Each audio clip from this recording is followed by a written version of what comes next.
हाँ तो गाइस हम बायो जियोकेमिकल साइकिल पढ़ने के बाद में सबसे पहले हम पढ़ते हैं कार्बन साइकिल, जो का हमारा भाग है गैसियस साइकिल का। तो ये है आपका कार्बन साइकिल।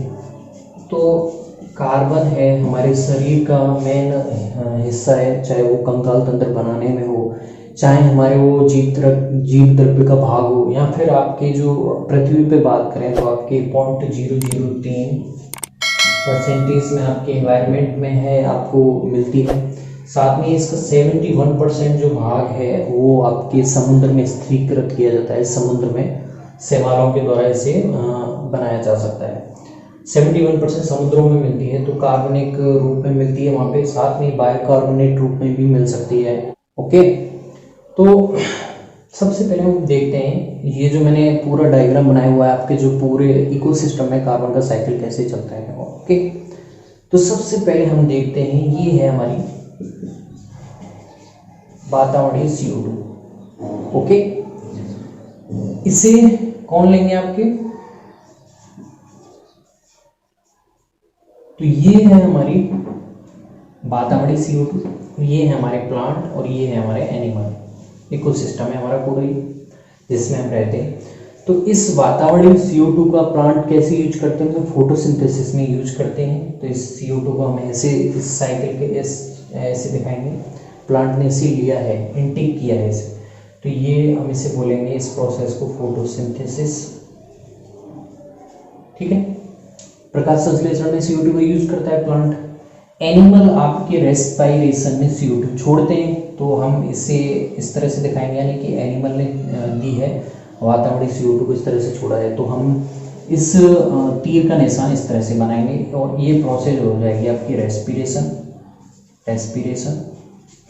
ओके, अब प्लांट है वो भी रेस्पिरेशन में आपकी CO2 छोड़ता है, रेस्पिरेशन में CO2 छोड़ेगा। तो हमने कैसे दिखाया इसे, इस तरह से तीर जाता हुआ, कहाँ से, प्लांट से एनिमल की तरफ जाता हुआ दिखाया है। ठीक है, अब ये प्रोसेस हो गया, फोटोसिंथेसिस किया जाता है जिसमें अब CO2 ली जाती है। प्लांट में हमारे तरह ही रेस्पिरेशन करते हैं जिसमें CO2 वो छोड़ते हैं, ऑक्सीजन लेते हैं। ठीक है, अगर हम बात करें प्लांट और एनिमल का अगर अपघटन होता है तो आपको क्या मिलेगा, डेट्राइटस, अपरद मिलेगा।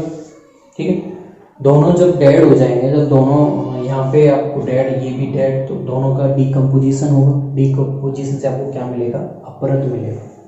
ओके, और इस अपरद का अगर डिकम्पोजिशन किया जाए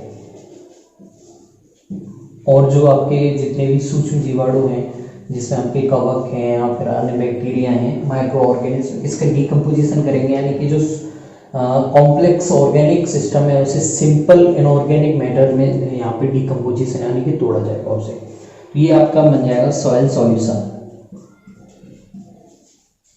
ठीक है, अब ये सॉइल सॉल्यूशन में जो आपके माइक्रो ऑर्गेनिज्म मिल रहे हैं वो भी तो रेस्पिरेशन करेंगे, तो उनकी रेस्पिरेशन से वापस CO2 सॉइल सॉल्यूशन से होगी आपकी वातावरणीय CO2 में मिल जाएगी।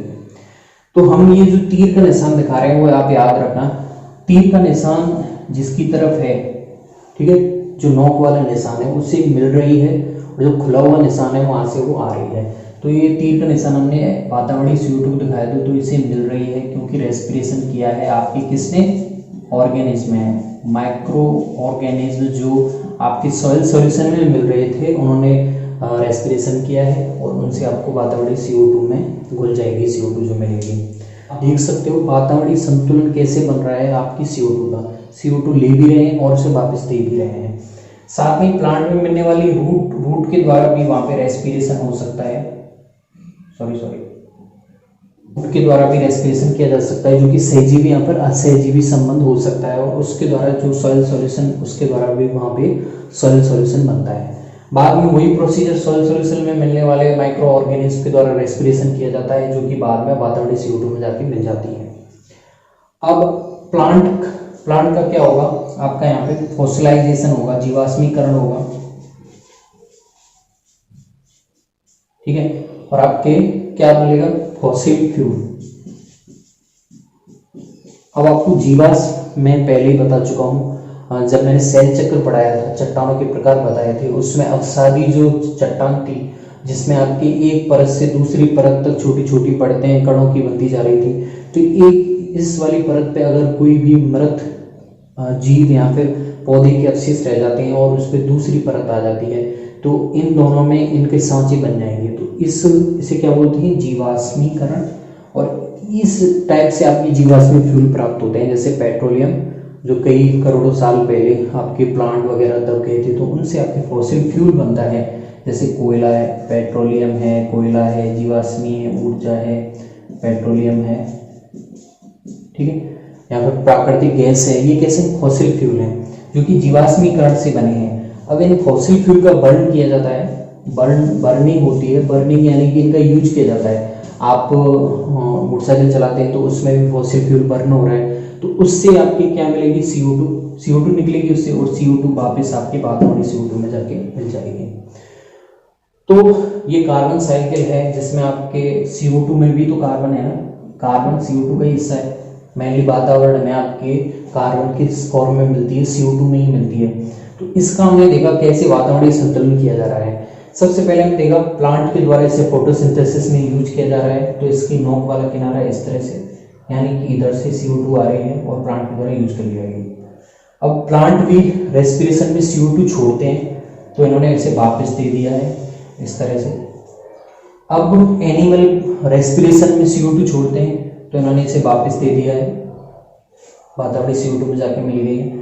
अब ये जब दोनों डेड होंगे तो इनका अपरद बनेगा, अपरद यानी कि इन दोनों के जो मृत जीवों के अवशेष हैं उनका कंपोजिशन, उसे डेट्राइटस बोलते हैं।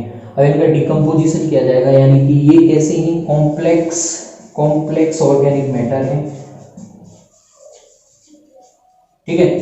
इसे सिंप्लेक्स इनऑर्गेनिक मैटर में तोड़ा जाता है, सिंप्लेक्स ऑर्गेनिक मैटर में तोड़ा जाता है, ठीक है। अब सॉइल सॉल्यूशन में मिलने वाले सॉइल ऑर्गेनिज्म के द्वारा जब रेस्पिरेशन किया जाएगा तब आपकी वातावरण CO2 में CO2 छूटती है, उसमें भी रेस्पिरेशन में, तब जाके आपकी CO2 मिल जाएगी। यहाँ पे कुछ प्लांट की रूटों के द्वारा रेस्पिरेशन किया जाता है जो कि सॉइल सॉल्यूशन बनाती हैं, और सॉइल सॉल्यूशन से रेस्पिरेशन में माइक्रो ऑर्गेनिज्म के रेस्पिरेशन से वातावरण CO2 मिल जाती है। और प्लांट के फॉसिलाइजेशन से, यानी कि उनके जीवाश्मीकरण से आपको फॉसिल फ्यूल मिलता है, और उनकी बर्निंग से वापस से आपको CO2 प्राप्त हो जाती है। तो इस तरह से पूरा आपके इकोसिस्टम में CO2 का स्ट्रक्चर, यानी कि कार्बन साइकिल का जो बैलेंस है वो बना रहता है, और प्लांट एनिमल के द्वारा इकोसिस्टम में इसका संतुलन बना रहता है। अब अगली वीडियो में हम बात करेंगे नाइट्रोजन साइकिल की। तो थैंक्स।